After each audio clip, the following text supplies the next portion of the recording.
ବର୍ଷିଲେ ରମେଶ ଜେନା ଉଭୟ କେନ୍ଦ୍ର ଓ ରାଜ୍ୟ ସରକାରଙ୍କ ଉପରେ ବର୍ଷିଛନ୍ତି ସାରଖେମୁଣ୍ଡି ବିଧାୟକ। ମାଗଣା ବିଜୁଳି, ମହାତ୍ମା ଗାନ୍ଧୀ ଗ୍ରାମୀଣ ନିଯୁକ୍ତି ଯୋଜନା, ଚାଷୀଙ୍କ ମଣ୍ଡି ପରି ବିଭିନ୍ନ ସମସ୍ୟାକୁ ନେଇ ଆସିକା ଜିଲ୍ଲା କଂଗ୍ରେସ ପକ୍ଷରୁ ଏକ ସାମ୍ବାଦିକ ସମ୍ମିଳନୀ ଅନୁଷ୍ଠିତ ହୋଇଥିଲା।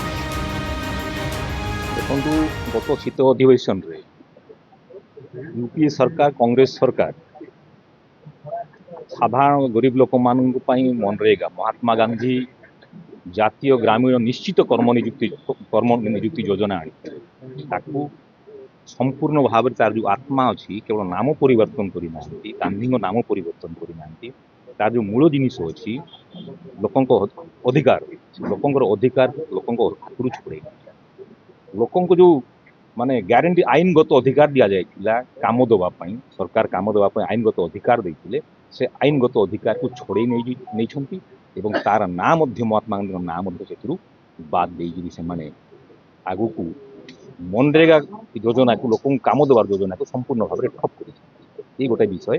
ଏବଂ ଦ୍ୱିତୀୟ ହେଉଛି ବିଦ୍ୟୁତ ଯୋଗାଣ। ଓଡ଼ିଶା ଏବଂ ଦିଲ୍ଲୀ ଦୁଇଟା ରାଜ୍ୟ ଯେଉଁଠି ପ୍ରାଇଭେଟ ସଂସ୍ଥାମାନେ ବିଦ୍ୟୁତ ବିତରଣ କରୁଛନ୍ତି। ସରକାରକୁ ଆସିବା ସମୟରେ, ନିର୍ବାଚନ ସମୟରେ ବିଜେପି ଘୋଷଣା କରିଥିଲା ସରକାରକୁ ଆସିଲେ 300 ୟୁନିଟ୍ ବିଜୁଳି ମାଗଣା ଦେବେ। 300 ୟୁନିଟ୍ ବିଜୁଳି ମାଗଣା କ'ଣ ଦେବେ ସେମାନେ? ଅତିରିକ୍ତ ଜମା ରାଶି ବର୍ତ୍ତମାନ ମାଗୁଛନ୍ତି, ଆଡିସନାଲ ସିକ୍ୟୁରିଟି ଡିପୋଜିଟ୍ ମାଗୁଛନ୍ତି ଏବଂ ସ୍ମାର୍ଟ ମିଟର ନାଁରେ ବର୍ତ୍ତମାନ ଟାଟା କମ୍ପାନୀ ଏବଂ ସରକାର ଲୋକଙ୍କୁ ଲୁଟ୍ କରୁଛନ୍ତି। ଲୋକଙ୍କୁ ଅତିରିକ୍ତ ଡିପୋଜିଟ୍ ମାଗୁଛନ୍ତି, ଲୁଟ୍ କରୁଛନ୍ତି। ତେଣୁ ଆମର 4ଟା ଦାବି ଅଛି। ତମେ ଯେଉଁ କଥା ଦେଇଥିଲ 300 ୟୁନିଟ୍ ମାଗଣା କରିବ ଉପଭୋକ୍ତାଙ୍କୁ, 300 ୟୁନିଟ୍ ମାଗଣା କର ଏବଂ ଯେଉଁ ଆଡିସନାଲ ସିକ୍ୟୁରିଟି ଡିପୋଜିଟ୍ କଥା ତମେ ଯେଉଁ କହୁଛ ଲୋକଙ୍କ ଉପରେ ଲଦୁଛ ତାକୁ ସମ୍ପୂର୍ଣ୍ଣ ଭାବରେ ବାତିଲ କର। କୃଷି କ୍ଷେତ୍ରରେ ଅନ୍ୟ ରାଜ୍ୟମାନଙ୍କର କୃଷକମାନଙ୍କୁ ମାଗଣା ବିଜୁଳି ଦିଆଯାଉଛି ଏବଂ ସେଥିପାଇଁ ତାଙ୍କ ଉତ୍ପାଦନ ମଧ୍ୟ ବଢ଼ୁଛି ଏବଂ ଦରଦାମ ମଧ୍ୟ କମୁଛି। ତେଣୁ କୃଷକମାନଙ୍କୁ ମାଗଣାରେ, ସମ୍ପୂର୍ଣ୍ଣ ମାଗଣାରେ ବିଜୁଳି ପ୍ରଦାନ କର ଏବଂ ଯେଉଁ ଘରୋଇ କମ୍ପାନୀ ସବୁ ଅଛନ୍ତି, କାରଖାନା ମାଲିକ ଅଛନ୍ତି, ତାଙ୍କୁ ମାତ୍ର 4.50 ଟଙ୍କାରେ ତମେ ବିଜୁଳି ଯୋଗାଉଛ, ଅଥଚ ଅନ୍ୟ ରାଜ୍ୟମାନଙ୍କରେ 9 ଟଙ୍କା ପର୍ଯ୍ୟନ୍ତ ବିଜୁଳି ୟୁନିଟ୍ ପିଛା ନେଉଛନ୍ତି। ତେଣୁ ତାଙ୍କର ବିଜୁଳି ବଢ଼ାଅ। ସାମ୍ବାଦିକ ସମ୍ମିଳନୀ ଆଜି ହେଲା ଜିଲ୍ଲା ସ୍ତରରେ। ଆମେ ଚା ଖଟିରେ ଏସବୁ ଆଲୋଚନା କରିବୁ, ଗାଁକୁ ଯିବୁ ଆଲୋଚନା କରିବୁ, ମନରେଗା ଏବଂ ବିଦ୍ୟୁତ ଭ୍ରଷ୍ଟାଚାର ଚାଲିଛି ତା ଉପରେ ଗାଁରେ ଆଲୋଚନା କରିବୁ, ଲୋକଙ୍କୁ ସଚେତନ କରିବୁ ଏବଂ ସରକାରକୁ ଅନରେଷ୍ଟ କରିଦେବୁ। ଯେଉଁ ପର୍ଯ୍ୟନ୍ତ ସରକାର ବାଧ୍ୟ ହେଇକି ସାଧାରଣ ଦାବି ସବୁ ଲୋକମାନଙ୍କର ଦାବି ଯେଉଁ ପର୍ଯ୍ୟନ୍ତ ମାନି ନାହାନ୍ତି ସେ ପର୍ଯ୍ୟନ୍ତ ଆନ୍ଦୋଳନ ଜାରି। କେବଳ ବାହାସ୍ପଟ ମାରି ଓ ରଙ୍ଗ ମରାରେ ସରକାର ବ୍ୟସ୍ତ ଥିବା କଥା କହିଛନ୍ତି ସାରଖେମୁଣ୍ଡି ବିଧାୟକ।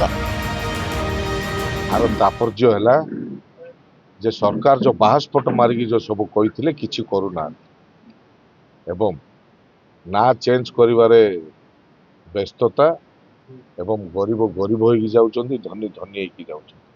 ଯେଉଁ ସୁବିଧା ଦରକାର ଜନସାଧାରଣଙ୍କ ପାଇଁ ସେ ସୁବିଧା ଜନସାଧାରଣଙ୍କ ସରକାର ଜନସାଧାରଣ ପାଇଁ କରୁନାହାନ୍ତି। ବିଭିନ୍ନ ସମସ୍ୟା ରହିଛି। ଆକୁ କହିଲେ ଗୋଟେ ଇତିହାସ ହବ ଏ ସରକାର ମାନଙ୍କ, ବିଜେପି ସରକାର ଇତିହାସ।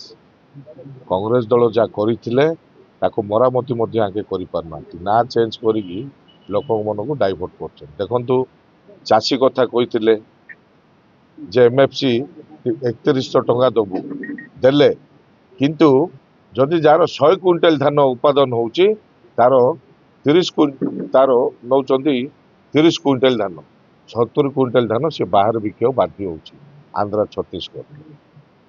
ଭତ୍ତା 3500 ଟଙ୍କା କହିଥିଲେ, ସରକାରକୁ ଆସିଲା ପରେ ଯେ 80 ବର୍ଷର ବୟସ ଲୋକଙ୍କ ପାଇଁ ଲାଗୁ, ଆଉ କାହା ପାଇଁ ଲାଗୁନି। 80 ବର୍ଷର ବୟସ କେତେ ସଂଖ୍ୟାରେ ଅଛନ୍ତି, କେତେ ପରସେଣ୍ଟ ଅଛନ୍ତି। ବାକି 300 ୟୁନିଟ୍ ବିଜୁଳି ଫ୍ରି କରିବି ବୋଲି କହିଥିଲେ, କିନ୍ତୁ ସରକାରକୁ ଆସିଲା ପରେ 19-20 ମାସ ହେଲାଣି ଫ୍ରି ହେଇନି। ଏ ଜିନିଷକୁ ଆଖି ଆଗରେ ରଖି ଆମ ରାଜ୍ୟର ଆମର ସଭାପତି ଭକ୍ତଚରଣ ଦାସ ନିର୍ଦ୍ଦେଶ ଦେଇଛନ୍ତି ଯେ ପ୍ରତ୍ୟେକ ଗାନ୍ଧୀ ମୂର୍ତ୍ତି ତଳେ କାଲିକି ଅନଶନରେ ବସିବୁ, ପ୍ରତ୍ୟେକ ଗାଁରେ ବୁଲିକି ଏ ଉପରେ ଆମେ ଲୋକଙ୍କୁ ଆଲୋଚନା କରିବୁ, ଲୋକ ପାଖରେ ପହଞ୍ଚେଇବୁ ଏ ବାର୍ତ୍ତା। ଆଉ ଏ ଲଢ଼େଇ ଜାରି ରହିବ ଯେଉଁଦିନ ଯେ ସରକାର ଏସବୁ ଲାଗୁ ନ କରେ। ହିଞ୍ଜିଳିକାଟରୁ ଇପିଲ ପୂର୍ଣ୍ଣଚନ୍ଦ୍ରଙ୍କ ରିପୋର୍ଟ, ଫୋକସ୍ ପ୍ଲସ୍।